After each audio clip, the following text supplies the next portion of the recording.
ভারত পাকিস্তান সংঘাতে এবার ভারতের অপারেশন সিন্দুর জবাবে অপারেশন বুনিয়ান উন মারসুস চালু করেছে পাকিস্তান। অভিযানের অংশ হিসেবে ভারতের জম্মু ও কাশ্মীর অঞ্চলের উধমপুর শহরের একটি বিমান ঘাঁটি এবং পাঞ্জাবের একটি বিমান ঘাঁটিতে হামলা হয়েছে। পাঞ্জাবের বিয়াসে অবস্থিত ভারতের সুপারসনিক ব্রহ্মস ক্ষেপণাস্ত্র সংরক্ষণাগারেও হামলা চালিয়েছে পাকিস্তান। আর জানাচ্ছেন সিরাজুমনের শুভ।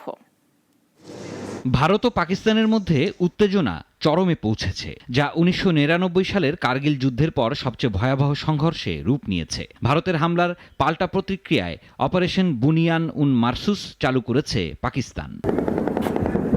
পাকিস্তানের সামরিক সূত্রের দাবি, এই অভিযানের অংশ হিসেবে ভারতের জম্মু ও কাশ্মীর অঞ্চলের উধমপুর শহরের একটি বিমান ঘাঁটি এবং পাঞ্জাব রাজ্যের পাঠানকোটে অবস্থিত আরেকটি বিমান ঘাঁটি লক্ষ্য করে হামলা চালানো হয়েছে। এই ঘাঁটিগুলো ধ্বংস করা হয়েছে। পাঞ্জাবের বিয়াস নামক স্থানে অবস্থিত ভারতের সুপারসনিক ব্রহ্মস ক্ষেপণাস্ত্র সংরক্ষণাগারেও হামলা চালিয়েছে পাকিস্তান।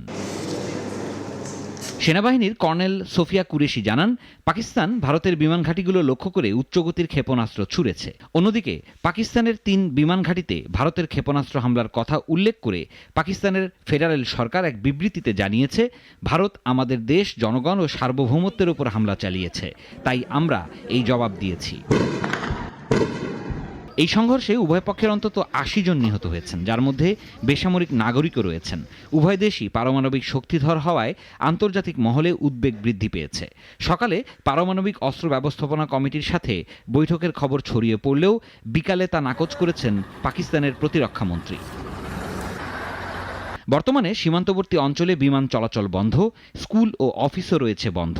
আতঙ্ক বিরাজ করছে সাধারণের মাঝে। সিরাজুম মনির শুভ, নাগরিক।